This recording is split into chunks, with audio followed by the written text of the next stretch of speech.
Hi, I hope you're having a great day. Welcome back to NikkoVenture. I am a certified caregiver here in Japan. I pretty much established that in most of my videos. But first and foremost, I am a registered nurse back in the Philippines. As such, I have some knowledge when it comes to medical things. Nevertheless, not all care workers in this country have the same background as me. Although it's not a prerequisite to working as a caregiver here, knowing a little bit more about something that can potentially save your health would not hurt either. So, in today's video, we're gonna talk about some infectious diseases. Infectious diseases that you, as a caregiver, must know to protect yourself. Throughout this video, I will be using medical terms that I find difficult to translate into layman's. So, instead of explaining each term and making this video longer than it should be, there will be pop-up notes right here that will explain each medical term. We may get deeper into the pathophysiology, but don't fret, I will, to the best of my ability, chunk it into small, digestible bites. ESBL. Perhaps I wasn't in the nursing class at that time or I just can't remember it, but I never heard of this before coming here to Japan. ESBL is an acronym that stands for the Extended Spectrum Beta-lactamase. Beta-lactamase is an enzyme or a juice that is produced by certain bacteria to negate the effects of some antibiotics. Why would certain bacteria produce this juice? Bacteria, good or bad, are living organisms, living things just like you and me. They are microscopically smaller than us, but still living. To stay in that category, bacteria would do certain things to protect themselves from harm, just like you and me. In this case, that harm is in the form of an antibiotic. Antibiotics expire bacteria. Bacteria doesn't want to be expired, so some of these bacteria produce some juice called beta-lactamase, which renders some antibiotics inert or ineffective. Now, it's important to remember that beta-lactamase only negates some antibiotics. An extended spectrum beta-lactamase or ESBL negates more antibiotics known to man, making those ESBL-producing bacteria really difficult to expire. Another thing to remember is that bacteria that produce the ESBL juice are, most often than not, bad bacteria. They must be expired, but they cannot be expired so easily. Another thing to remember about ESBL is that ESBL can be life-threatening depending on the area of the body that is infected. ESBL bacteria tend to be transmitted through direct contact with an infected person's bodily fluids, including but not limited to blood, urine, or phlegm. The most common ESBL infection in my workplace is one that can be transmitted through the direct contact of an infected person's urine. And as a caregiver here in this country, you will have a regular encounter of somebody else's urine. ESBL-producing bacteria are drug-resistant bacteria that cannot be easily treated and infect people of older age and with weak immune system. And guess what? The residents in your workplace are old people with weak immune system. As a result, you may encounter a resident with an ESBL infection in your workplace. Infected ambulatory residents tend to be prohibited from using the facility's toilet for obvious reasons, while bedridden individuals, they use adult diapers. And you, as the giver of care, will be the one who will change those diapers. Remember this, we came here to work as a care worker for a reason. That reason may vary from person to person, but I will bet my license that we will never come here in this country just to be infected with a drug-resistant germ. So when dealing with these sorts of residents, utilize all available resources in your workplace to protect yourself from being infected with ESBL. There should be disposable gloves in your facility. Don't be shy to use several of those when assisting or when changing an infected person's diapers or assisting one in using a portable toilet. In my case, we are being provided with washable gowns to be used when doing high-setsu kaijo. I've been told several times not to worry about ESBL residents in my workplace because they're in a continuous treatment. But I say to them, it's better to be safe than sorry. I came here healthy, somewhat healthy, and I will leave this country somewhat healthy. Super bug. Methicillin-resistant Staphylococcus aureus, or MRSA, is a unique germ responsible for several difficult-to-treat infections among humans and also responsible for more than 100,000 deaths in 2019 alone. I've encountered this germ multiple times in my nursing career, and I've gotta say, it's fucking scary. Why? Well, dude, this germ, through natural selection, has developed natural resistance to a wide range of antibiotics. Basically, you cannot expire this germ through conventional means using traditional medicines, and it got this superpower through Evolution. But that's not the scariest part. No.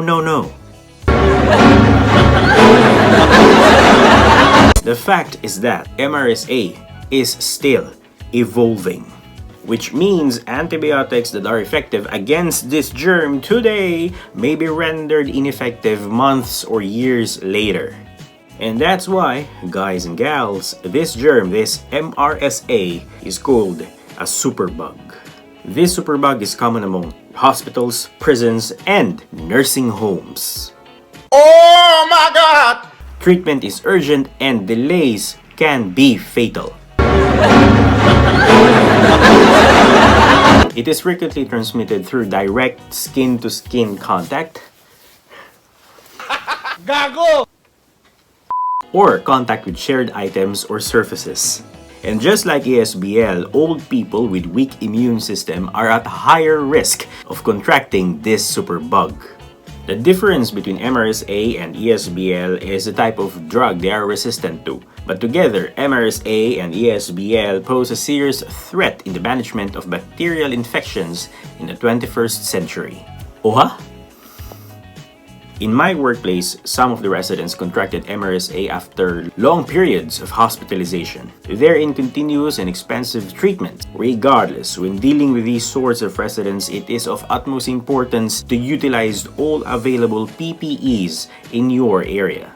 I've encountered, personally, a Japanese staff that scolded me because I used gloves, disposable gloves, when I assisted an elderly. I ignored him. I'm also telling you to ignore those kinds of people.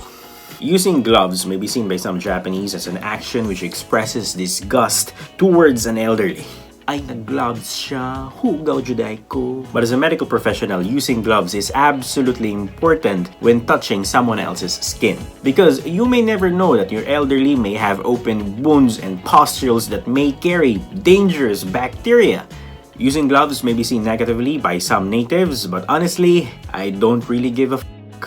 Those gloves are there for a reason, and I will use them not only when handling excrements but also to protect myself from diseases as well. Caregiving.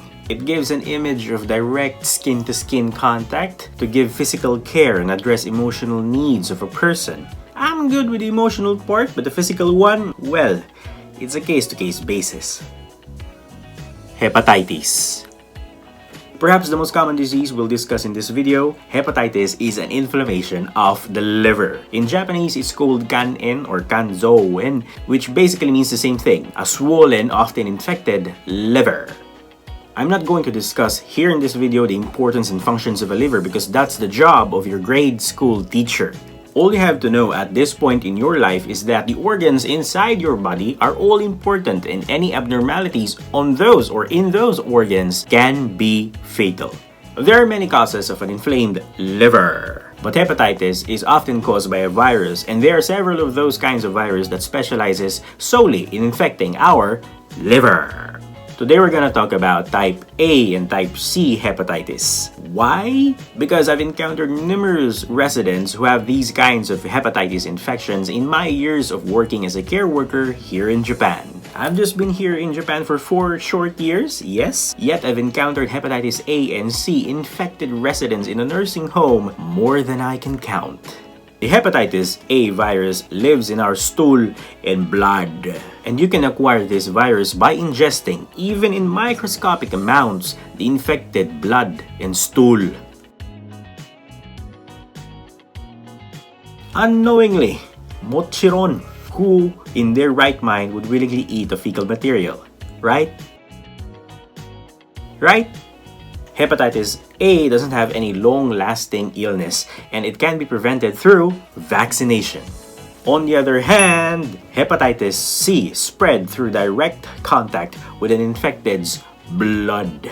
The most common mode of transmission of hepatitis C is through contaminated needles, and other equipments used to prepare and inject drugs. Chronic hepatitis C can lead to liver cirrhosis and liver cancer. There is no vaccine for hepatitis C. So, the best way to prevent acquiring these kinds of viruses is to put on your gloves, your PPEs when handling a resident's open wounds and fecal material. Obviously. And thoroughly washing your hands after. There will always be days that are busier than usual, and as such, you may forget to wash your hands regularly throughout your shift. That's a common mistake or a common occurrence when you work as a care worker here in this country. However, being busy is an insufficient excuse to forget protecting yourself while doing your job. Whether you're a nurse, a doctor, or a caregiver, putting your patients' or clients' safety and well-being first is part of the job. That doesn't mean you should ignore yours. Remember, we have families to support. We have goals yet to achieve, but we cannot do either of those if we are incapacitated by hepatitis. Wash your hands every after Haisetsu Kaijo. In order for you not to forget that, here's a good Japanese phrase. Ichikeya, ichi te arai. If you're about to work or currently working as a care worker here in Japan, you can easily check the diseases of your residents by checking or scanning their kojin fairu, or in English, their personal file. As a caregiving staff, you are allowed to check those files. It should be indicated in those kojin fairu the diseases of the residents, infectious or otherwise. So that's it. Those are some of the diseases I personally encountered through my short years working as a care worker here in Japan. If you know some diseases that I failed or forgot to mention in this video, kindly let us know in the comments down below. Thank you so much for your time. Don't forget to leave a like, comment, and of course subscribe if you haven't subscribed yet. I hope you've learned something in this video. See you in the next one. Bye-bye!